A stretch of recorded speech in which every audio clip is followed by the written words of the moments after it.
Welcome, everyone, to the latest edition of the Ultimate Cleveland Guardian Show, part of the Ultimate Cleveland Sports Show family, along with Zach Meisel. I'm Adam the Bull, and we got a lot to get to today. The trade deadline 8 days away. The Tigers are coming to Cleveland, but first, we look back to this past weekend. It wasn't pretty against the Padres. That's all coming up on the Ultimate Cleveland Guardian Show.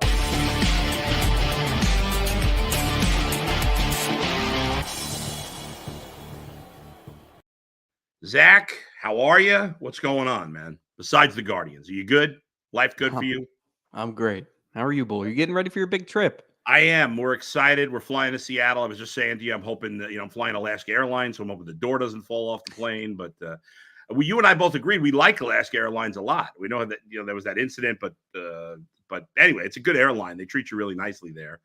And as you said to me before the show, it's the only airline here that flies directly to Seattle. So we're excited about our trip. We're seeing some good friends. We're excited. And although I'm a little sad because the only thing that stinks is I'm missing. So this past Sunday, we started fall baseball, even though it's obviously still the summer.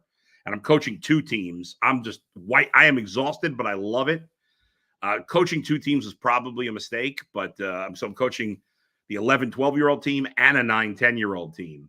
And my 11, 12-year-old team lost yesterday. My 9, 10-year-old team won 15-0. A big win. But anyway, so I'm a little sad that I'm missing the game next week, but it's worth it for this great trip. What kind of coach are you? Like, do the kids enjoy playing for you? Are you a player's coach? I am definitely. Yeah, okay. Yeah. Now, I yell every so often. If the kids really, I only yell if they're being bad teammates or bad sport. I don't yell if kids makes an error. I don't yell at a kid for making an error. Or lack of hustle. That's it. That's the only thing I don't like. Lack of hustle, bad sportsmanship, bad teammate. Those things. But yes, the kids do like playing for me because I can be fun. I'm very enthusiastic. I get very pumped up. It was funny because yesterday we played at Elmwood Park. I'm used to playing at the Little League field, and it was the first time I was coaching at Elmwood Park fields. I don't know if you've ever been there.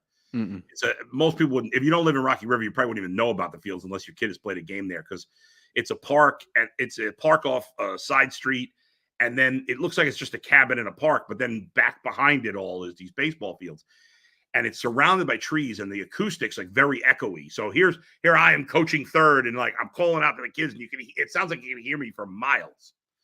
So it's kind of crazy, but I love doing it. I love being a part of it, and I don't know.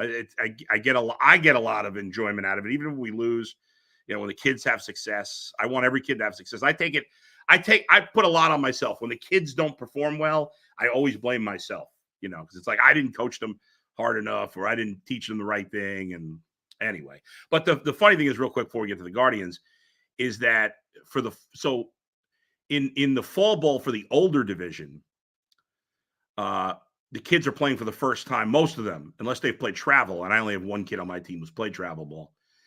But most of them for the first time were playing. You can lead, and you could, in Little League, even at this age, you can steal, but you can't go until the ball reaches home plate. Whereas now you can lead, you can steal. There's the drop third strike, all real baseball rules at this level. And it was an adjustment for me. What's that? Do you guys have instant replay? No instant replay. We should. One of my kids got called for interference yesterday because there was a wild pitch and he didn't get out of the way at home plate. We had scored, but I don't think it would have mattered. But anyway, so it's tricky for me coaching it because I'm not used to all these things. But anyway, nobody wants to hear any more about that. So let's get to the Guardians, the team at hand.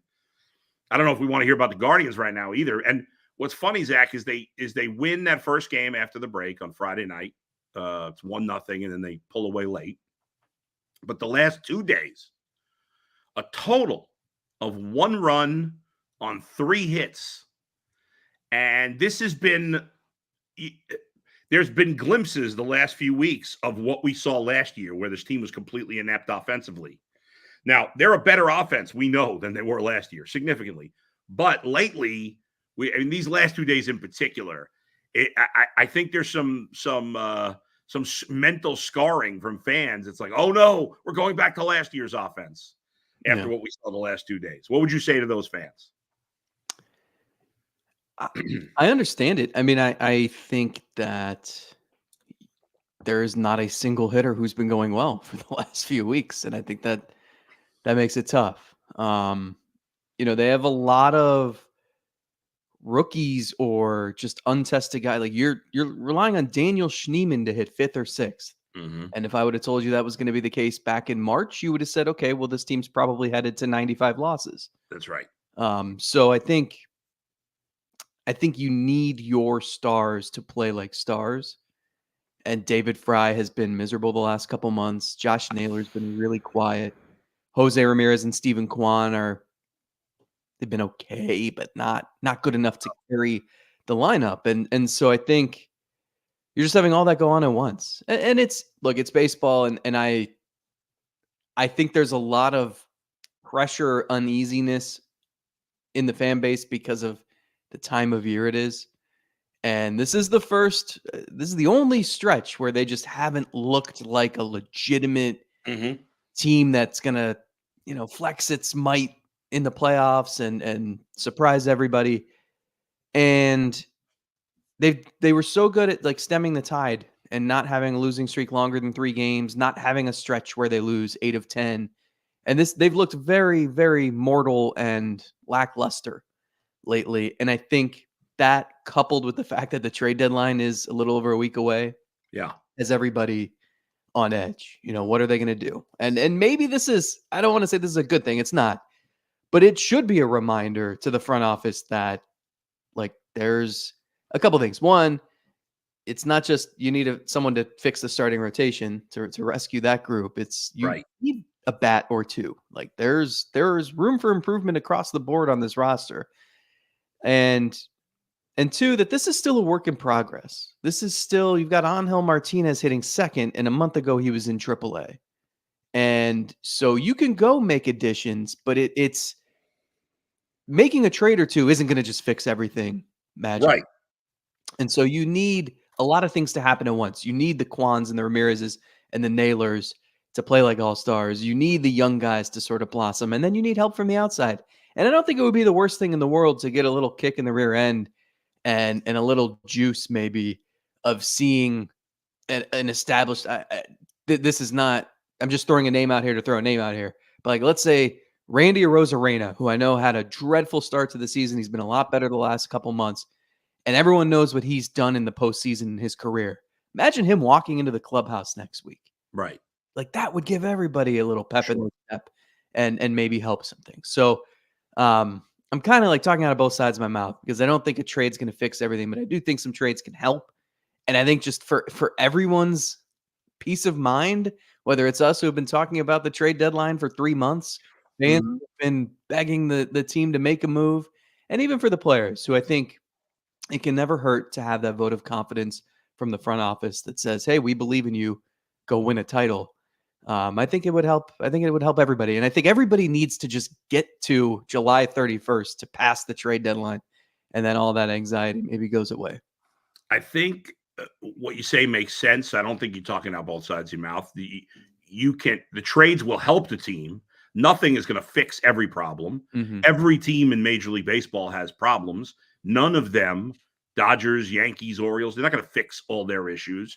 There's always going to be an issue. In baseball, there's always an issue because there's always somebody slumping. No matter how good your lineup is, there's always 1, 2, 3, 4, 8 guys, whatever, different times of the year that are slumping. It's the imperfect nature of the sport. Too often, I think it's easy to get caught up in rooting for all sports the same way, whether it's the Cavs, the Browns, or the Guardians. And baseball's just so different. Like, for example, LeBron's not even fair. We'll say Donovan Mitchell, a normal all-star caliber player.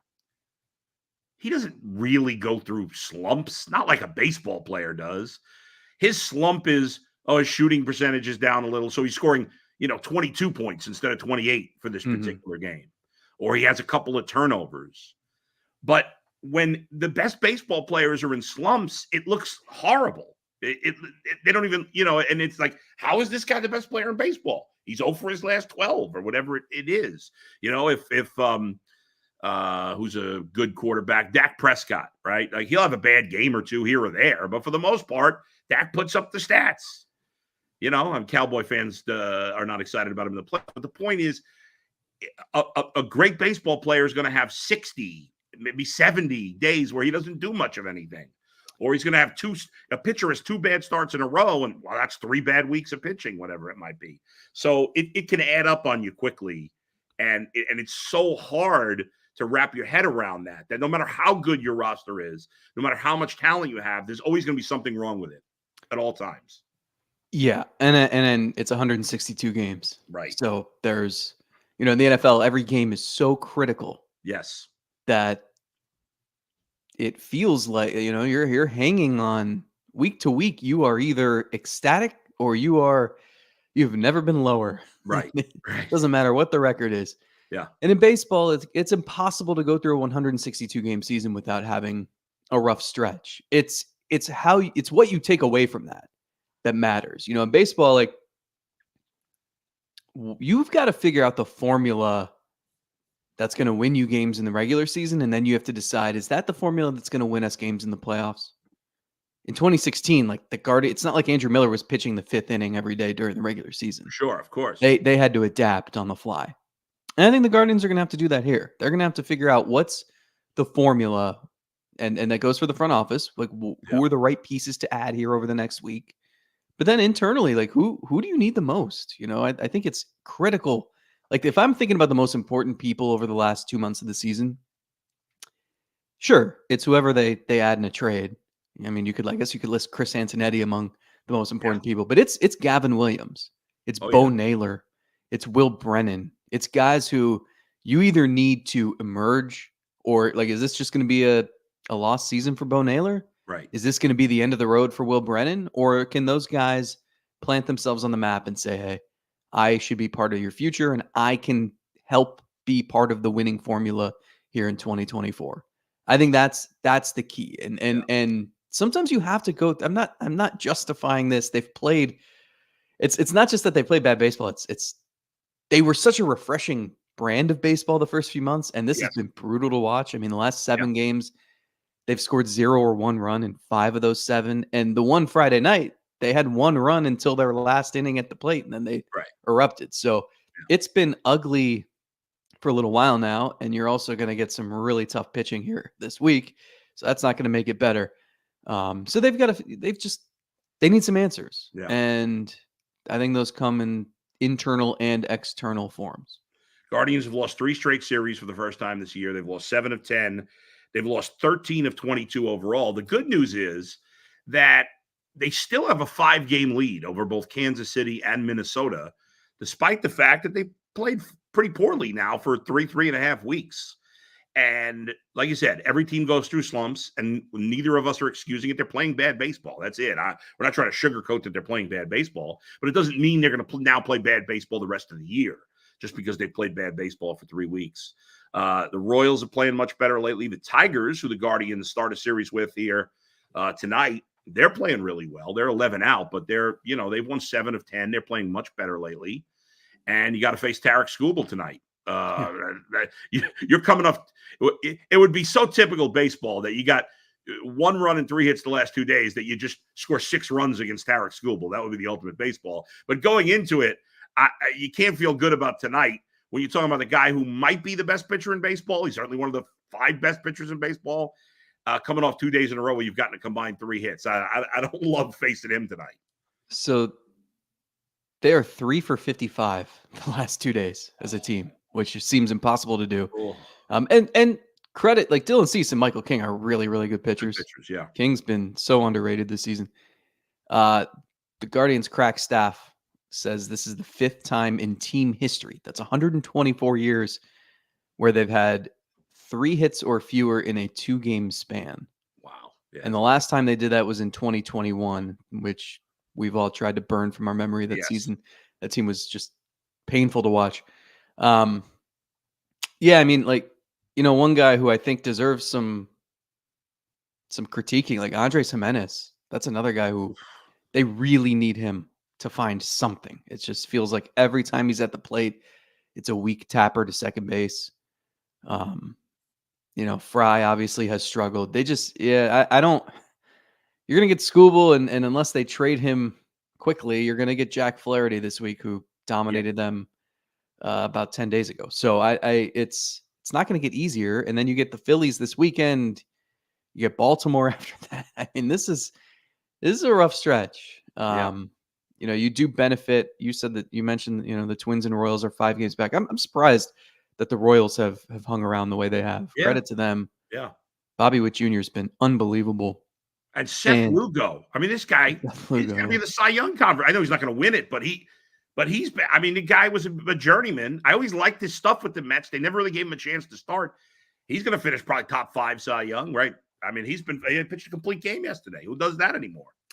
And it's going to be interesting to see. We're so internally focused about what the Guardians are going to do at the trade deadline. And mentally, you're thinking, all right, well, the Orioles need starting pitching help. They're going to be in on Crochet and Flaherty, or maybe not Flaherty, but Skubal or anybody else who's available. And you're thinking, okay, well, if you're the Guardians and you need starting pitching help, you also have to keep in the back of your mind, anyone we don't acquire, someone we're competing with could acquire. Yeah. And, oh, by the way, the Twins and Royals are going to be looking for upgrades too. Yeah. And I think the Twins are in a similar boat where they could use a little of everything. Yep. The Royals are probably not going to be crazy aggressive, but they added a reliever last week, and that's where you got that Cole Reagan, Seth Lugo at the top of their rotation right now. It looks pretty formidable at the moment. And that makes them a little dangerous, I think. I think you don't want them to hang around like they've hung around. No. That's a tough team to play. So, you have to think about that too. Like, those teams are going to be trying to make upgrades, and the Royals need bullpen help, and that's the easiest thing to acquire at the deadline. So it's just, we keep saying it, like, the American League is wide open. Yeah. There's also a lot of teams involved. I mean, the Astros have stormed back. Yep. The Mariners are going to be looking for offensive help. I don't think is going to quit. They got Scherzer coming back, and they got DeGrom coming back. They're not going to. They won the World Series last year. Yes, and it's interesting. The American League Central is the best it's been in a while, because we know we talk about the Twins and Royals. The Tigers are pesky. They're not a bad team. I mean, we know the White Sox stink, but this is the first time that you have 4 teams. You have 3 teams that are good and a fourth that's competitive in the Tigers. I mean, they're only 2 games under 500 and only have a -3 run differential. So they're, an adequate ball club, and they're playing better lately. And they might end up trading Flaherty, but right now with Skubal and Flaherty, that's a pretty nasty 1-2 punch they have. So the division's challenging. Their schedule's tough. The Phillies are coming up soon. The Yankees are coming up soon. And as we said, the Tigers won't be easy, and they got to take advantage of their home field advantage, which they have for the most part, but they didn't against the Padres.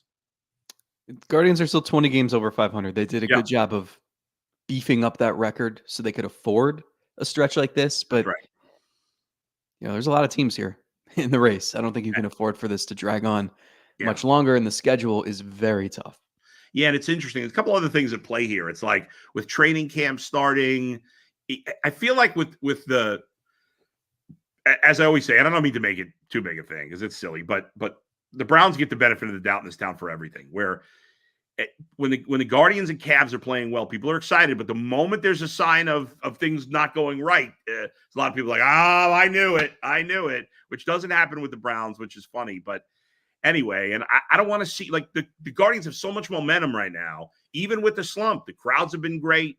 Yeah. The fans are into it. We expanded the show to twice a week because a lot of people were interested and clamoring for more Guardians coverage, which is not great in this town overall. So we want to keep that going. And if they do not make any significant moves, now I think they need to make multiple significant moves. You and I have talked about this before. But if they don't make any significant moves, fans are going to be so pissed off because they have invested more than ever, like more than in a while. And it's good. Can you imagine if they don't go all in and like the Royals do? The Twins. I mean, what's stopping the Twins? What's stopping the Twins from going and getting like Vladimir Guerrero Jr.? Right. The Yankees are one thing; they're their own entity. But these other teams, they don't have the Yankees' money. So if those teams can do it, the Guardians should be able to do it. I mean, I wrote this on The Athletic on Friday. I was urging the front office that this is the perfect time to strike. Now, they're not going to care what I have to say or what anyone has to say, but I think they owe it, one, to the team. I mean, that team, 100%. No one expected to be as good as they were. They went into the All-Star break with the best record in the American League, and you don't take that for granted ever. It's not a guarantee that just because this is the start of possibly something special over the next X number of years, there's no guarantee you're going to be back in this position next year. So you capitalize on that opportunity when you can. So they owe it to the team, to the coaching staff that's done a great job, to the players in the clubhouse. You owe it to Jose Ramirez, who decided, hey, I'll bail on an extra $100 million and I'll stick around long term, even though the time he did, like, things looked bleak going into 2022. There was not, that season was a great surprise there. You owe it to the fans, who 100%. They're up to, I think, 11 sellouts already, and they're probably going to push past 2 million in attendance for the first time since 2017, which was coming off the World Series year. So the atmosphere has been electric at the ballpark on a nightly basis. They owe it to the fans. So I think they know all that. That's not what's driving their motivation to make upgrades. But look, for all the talk about how, it's a seller's market and it's going to be tough to put, I'm compiling, I do an annual trade deadline manifesto, and I was looking at all the possible names, and we're starting to gain a little clarity on who's going to sell or who's going to sort of walk the tightrope and maybe do a little of everything. There's a lot of names out there. Absolutely. And the Guardians could use pitching help. They could use hitting help. There's no reason the July 30th deadline should pass without at least one or two or three helpful pieces. 100%. I mean, there's a lot of players out there. And it's funny, Zach, I tweeted out, I think it was Saturday. I don't know if you saw my tweet and the way people reacted to this. I said, here's my dream, maybe realistic scenario for the Guardians. I didn't say who they were trading. I didn't get into the details of the minor leaguers, but I said, I'd like to see them make a blockbuster trade with the Blue Jays, get Vladimir Guerrero, either Chris Bassett or Kevin Gossman, and Kevin Kiermaier as like late inning defensive replacement in the outfield, right? And then I said, make another blockbuster trade and get Mason Miller from Oakland. I know fans reacted as if that was the craziest thing ever. And I get it, because it's the Guardians, right? I was thinking, if I had proposed that for the Yankees, there wouldn't have been a single Yankee fan that would have said I'm crazy. Not one. Yankees fans would have been like, yeah, and we'll just give up Miguel Andujar and Clint Frazier and call it a day. Exactly. And meanwhile, 3/4 of the fans, the Guardians fans that responded to my tweet, said, "You're on crack. You're high." Well, do I think the Guardians are going to go that crazy? Probably not. But why couldn't they?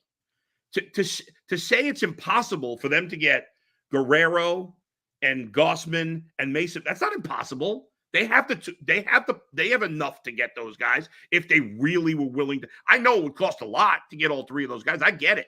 You're giving up 6, 7, 8 prospects. You're gutting most of your farm system. I don't care. I want them to win, and I want them to win now. If you got Gossman and Guerrero and Mason Miller, how much better is this team? Way better. Guerrero's having a fantastic season. The Guardians they've had the youngest roster in baseball for a few years now, and they like to use that as a crutch. Say, well, we're the youngest roster in baseball. You're going to go through rough patches. You got to develop on the. Eventually, those young players need to become a little older and more established. Yeah, and you can't just run it back. Like there's. I understand you want to keep the payroll down. And having a young roster is a way to do that. But at some point, you have to have players develop and become legitimate players and get better. And you're not just leaning on being the youngest roster. You're leaning on being a good team. And then you have a surplus. I mean, like, I was asked at The Athletic, like, who's the player most likely to be traded? And it's hard to answer because they're going to deal prospects. But if you're Juan Brito right now, in AAA, and second base is your primary position, and you're having a solid season. Like, he's the things the Guardians love, the swing, the contact rate, the swing decisions, the walk rate's really high. He's showing more power. Got off to a slow start, but he's going to be a good hitter. And they traded Nolan Jones for him a little over a year ago, right? So, but where's he going to play? Because Travis Bazzana is going to pass him at some point, probably next year, and be the second baseman. And then Brito is not a shortstop. So where does he go? Does he go to the outfield? Does his bat Yeah, play there? So like that's just one example, but there are so many players like that who right. are going to be blocked. Yes, And at some point it doesn't become about having the youngest, cheapest roster in the league. It becomes about winning. that's right. And that's when, you have to realize you got to flip some of these kids, even if That's right. it means they're going to go prosper elsewhere. Like that's the Yes. risk you take. And I'll tell you what, I know everybody loves Kyle Manzardo. He hasn't done anything in the majors, and I'm not saying that like his career is set. He's barely played here, but we don't know for sure he's going to be a good player. There's been a lot of players we thought were good prospects, they don't always pan out. If I can get Vladimir Guerrero, if I trade Vladimir Guerrero I get him for this year and next. He's a free agent after next season. If I have to trade Kyle Manzardo to get Kevin Gossman and Vladimir Guerrero, so be it. Vladimir Guerrero is an all-star, a potential MVP type of player. I know how good he is. He can help me win the World Series the next 2 years. Same for Kevin Gossman, who I think doesn't he have 2 years left as well? Let me double check that one. Yeah, like pretty hefty price, but Yeah. again, And I get it. And I understand that it's probably not realistic because it's the Guardians, but it should be. There was an article put out recently. I can't remember what entity put it out about the profits of all the Major League Baseball teams. I can't remember now. And the Guardians got more. They got plenty of money to spend. This is absolutely. They have conditioned fans to believe they don't have any money. They do. They can afford to trade with Mason Miller. It's not about money. It's you got to give up whatever. I mean, a boatload of prospects, but I don't care. Besides Bazzana, I'll trade anybody. I'll trade anybody from the system. I want the Guardians to have the best chance possible to win the World Series this year and next. and they've done a good job of stockpile. Like the farm system's really healthy because you mentioned, well, you would trade Manzardo in a deal. Yeah. And you have to remember, like Josh Naylor has one more year of team control. Right. So are you going to sign him to an extension? Are you going to trade him? Are you going to let him play that out? Guerrero would be on the same timeline. Yep. You also have CJ Kafis, who they drafted, I think last year, who has been incredible. And he's already up to AA and he's crushing it there. And he's a first baseman. So it's just, and I don't know what he'll become, but you start thinking about the timelines here and just who's expendable and who's not. And they have depth at a lot of spots. I mean, like, I think it would behoove them to add an outfielder. I don't know that Freeman and Brennan are the answer in 2024. So if you can go get another outfielder who can stabilize that position, whether it's just a rental or it's someone for multiple years, that's great. And then if Chase DeLauder can crash that party next season, that's even better. Yeah. If Angel Martinez is the real deal, he can be in center field. Like it's okay to have too much talent at the major league level instead of just constantly waiting for guys to come up. 100%. All right. I got to talk to you folks about FanDuel.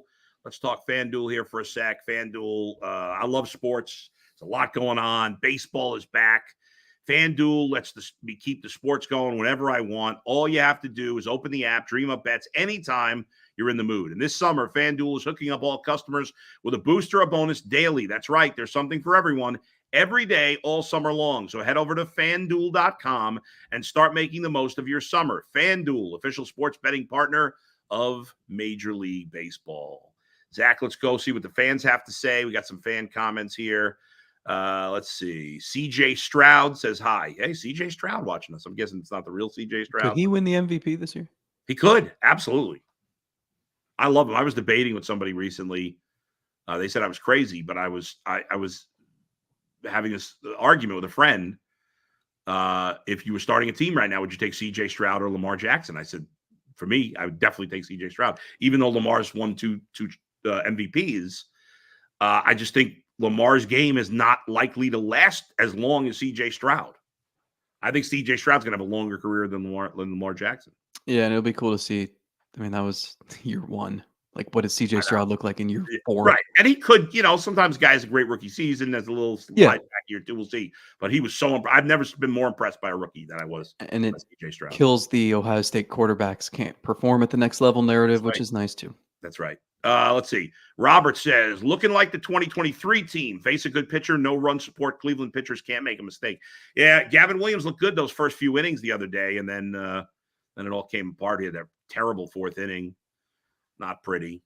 What's hurting them right now too is because they've weirdly played the good teams really well. Yeah. And then those losses against the White Sox, the Rockies, like again, like I know they've built a nice buffer, but Yeah. it would be even better if you like the Tigers have Yeah. owned them so far this season. Yeah. They need to reverse that this week. Yeah. The Tigers are playing better now, so maybe the Guardians will do better because Yeah. the Tigers are playing better. Let's see. Great Malenko says Hedges is about as useless. We can't find a better catcher than that guy. He's an automatic out. Listen, I understand he's a great teammate. Can they just make him a coach? I don't know if I said this here. I said it somewhere. Can we just make him an assistant coach and take him off the roster? He's the worst hitter in baseball. He's been the worst hitter in baseball for years. I know why they have him. Williams says the same thing. They need to DFA him. I doubt they would. I mean, is he that important to the chemistry of this team? So I have long been skeptical of that element. I've thought, it's good to have like a Giambi Napoli figure in there, but they need to be producing. Right. I have actually, I've changed my tune on him. Okay. I do think he has made a tangible difference. However, what's killed them is David Fry not being able to catch. And he's supposedly getting closer to being able to do that. Right. But the arm injury has prevented him from catching for a while now. Because Hedges was playing maybe once a week, like once every 10 days for the first couple months of the season, because Fry was going so well that it would just be Fry and Bo Naylor usually behind the plate. But since that changed, Hedges has been in there more. Yeah. And I mean, he's an automatic. He's the first to admit that he can't hit. So. He can't hit. Yeah. It's so funny. I don't know if you saw, like, Jay Crawford was out in Arizona and he goes, our guy out of the Bulls always killing you. Says he can't hit. He's like, well, he's right. I mean, he said that. I don't dislike the guy. I mean, by all accounts, he's a great guy. You know him. I mean, and he's been a good defensive catcher, great teammate, but the guy just can't hit. No, and he will be a coach one day, maybe one day soon. Yeah. But he's going to survive every roster decision they have. Let's see. Denise says the Guardians are not in a slump. It's July. If they play like this in September, then panic. Relax, people.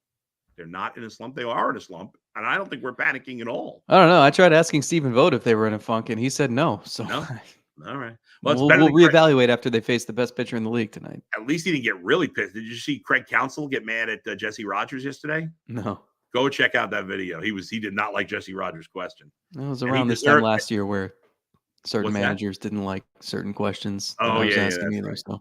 That's right. Well, Counsell deserved it. I mean, it comes to playing like crap.